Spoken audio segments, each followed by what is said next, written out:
Hi, everybody. I'm Bill Sanders, and this is Watch Art Sci, the art and science of watch collection.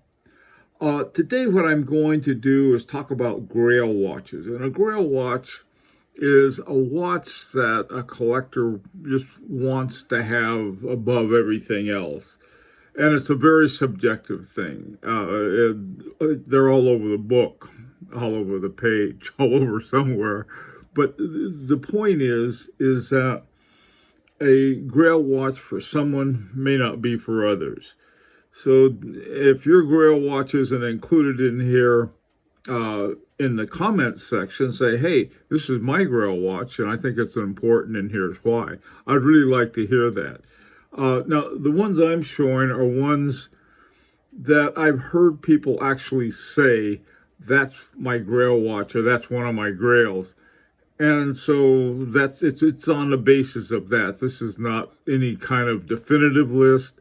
And so if, like I said, if yours isn't there, we got a comment section that you can add it to. Okay, so let's get started. The first one is the Rolex Sky Dweller. Now this lists for 14,800, but the premiums on these things are out of sight. I've seen them easily double that amount. So, you know. The second is a newer one, H. Moser at Sea Streamliner Flyback Chronograph. That I've heard a lot of people say, "Oh man, that's a Grail watch." I like it too. So, it's very understandable. I'll put it that way. Now, this next one is one that I thought, well, I show the front and the back. This is a really interesting one. I've heard a lot of people say, oh man, that's a Grail watch of mine from Jaeger-LeCoultre. And it's the dual-metric unique travel time. And especially since they got rid of their geophysic line, I think in their geographic, and they put it together with some other line. They're not there. But this one is really an amazing watch. It works on what's called a dual wing concept, and there are two independent mechanisms, but there's a single regulating organ. Now I'm not sure how they do that, because that sounds like there's these two things are coming down to a single escapement. That is a very, very interesting kind of concept. One of the most expensive watches from Jaeger-LeCoultre, but really a wowzer. Like I said, a lot of people I've heard, oh boy, that's my Grail watch. These two watches, the Historiques America in 1921 was really my first Grail watch, and I really wanted that watch, and I wanted it. I couldn't afford it, and something really interesting happened.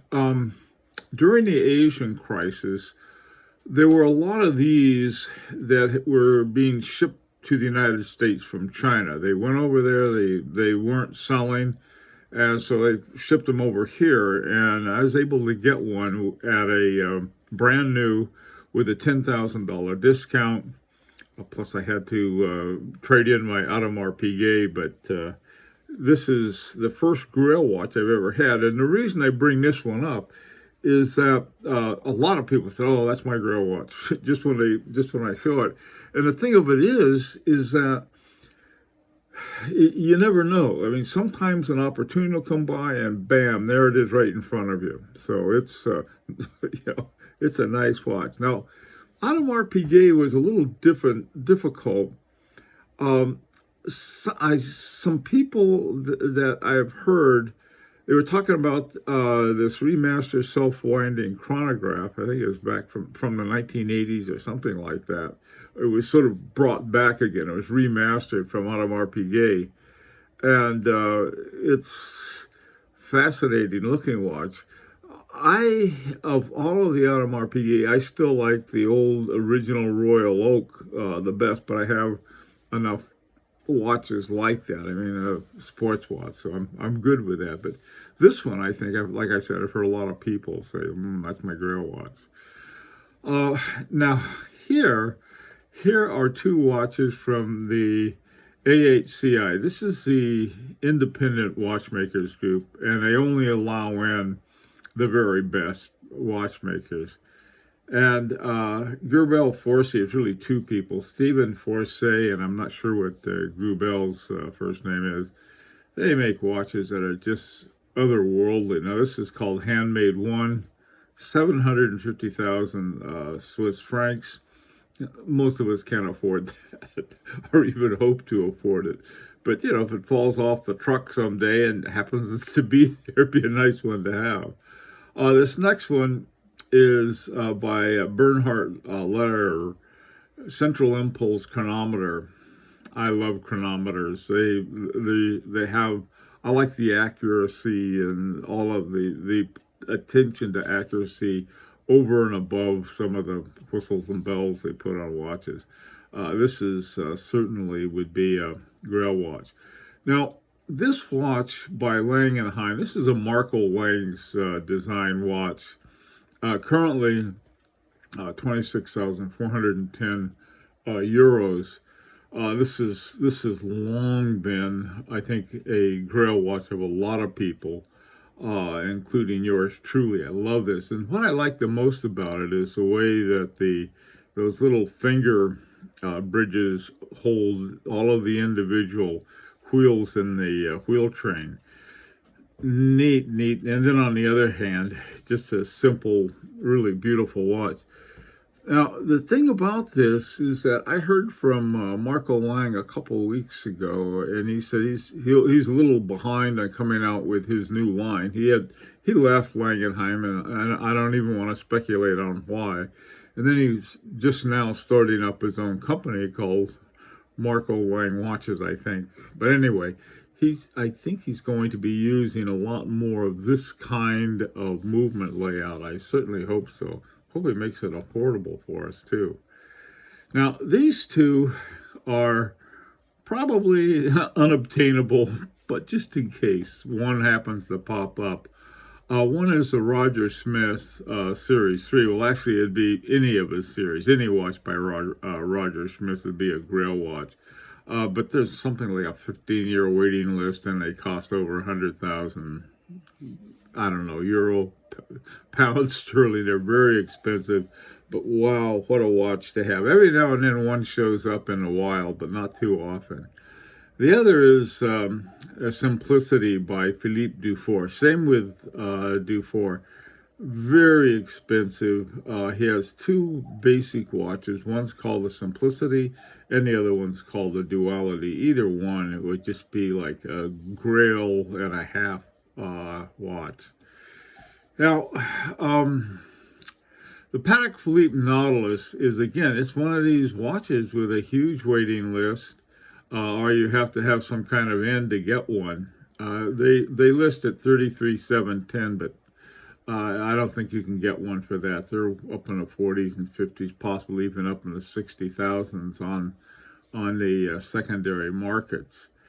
So, you know, boy, a lot of people would love to have that Nautilus. They're beautiful watches, too.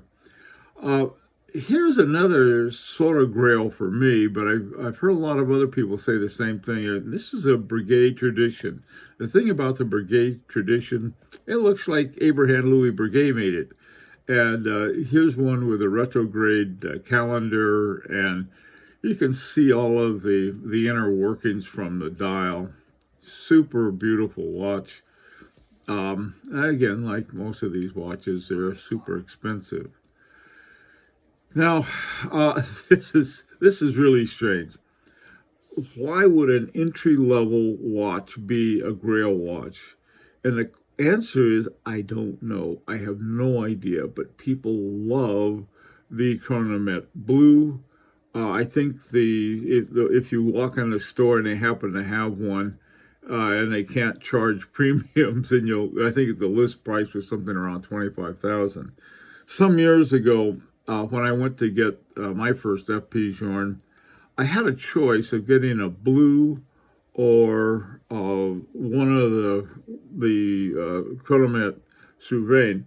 I like the Souverain better because they had, first of all, I like the power reserve indicator, and I like the fact it was out of platinum. I didn't have a platinum watch, but it went up way up. I mean, all of the FP Journe just gone crazy. But this one went up. I think I've seen them on sale. I think the lowest price now is around 60,000. Just unbelievable. Now, another Grail watch, and I knew some guys who got one, and they sold out of them. It's a 1941 Remontois. Remontois Égalité is one of my sort of Grail movement elements for constant speed and everything. FP Journe, some other companies also have one, but man, this one is nice and simple and clean, and that's what I really like on a watch. Now, here are two. One is really funny. The Parmigiani Ovale pantograph. This, to me, is one of the most interesting watches around because the hands on an oval, the hands squish in for between the 9 and the 3, and then between the 6 and the 12, then they expand on these little, I guess they call them pantographic hands that they have. Very cool hands. I mean, very cool watch. I love this watch. They're very expensive, though, and probably won't be able to. And I was very surprised. I thought, well, this is part of my idiosyncrasy to like a watch like this. But a lot of other people said, I'd like to get one, too, if I ever find one for the right price. Now, a Vuitton Lange, again, like any Vuitton Lange, is a fabulous watch to have. These watches are just magnificent. And this is one of the new ones, and he calls it 28SC. I'm not, the naming is I don't know what it is. He has another one called the Venge 8 that I really like too, but I have no idea where he gets the names from. These things are around 80,000 bucks now. They were 70,000 when they were a great deal.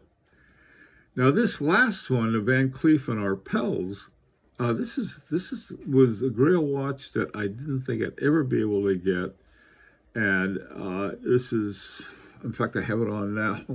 This is a Grail watch that just certain things happen. I was able to get it, and I couldn't be happier with it. There are two reasons. First of all, I really like the whole idea of jumping hours and retrograde minutes on a watch. Just sort of a cool thing to have. To have it on a dual time is even cooler because you have to have some mechanism that's going to have both the local time and the other time. The watch, the name of it means time here and time elsewhere. But the big thing is the movements, the caliber AGH 6029 by Audemars. Audemars won the first watchmaker of the year a while back. And the thing of it is that when he won this award, he had never made a movement. He had made all of these modules, retrograde modules, and these other kind of really interesting modules, but he hadn't made the entire movement himself. On this watch, Van Cleef and Arpels wanted them to take I think it was called Pierre Arpels Moser watch. It was a men's watch. And it was a very simple time-only watch. And they said, well, for travelers, they really would like to have a dual time.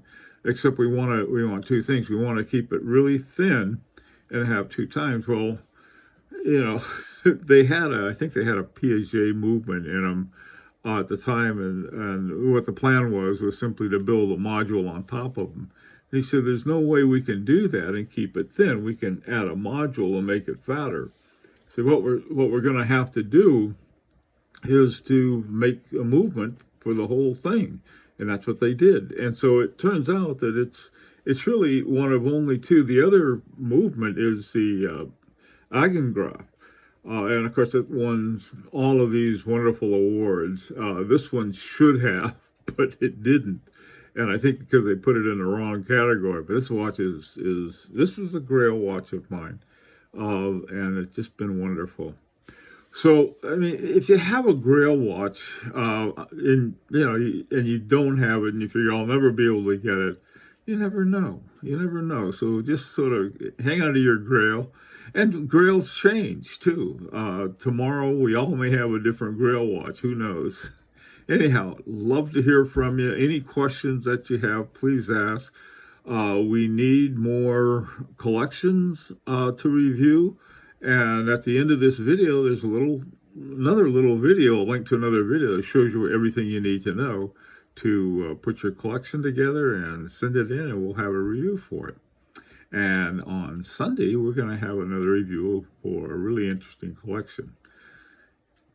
Take care, be safe, and hope to see you next time.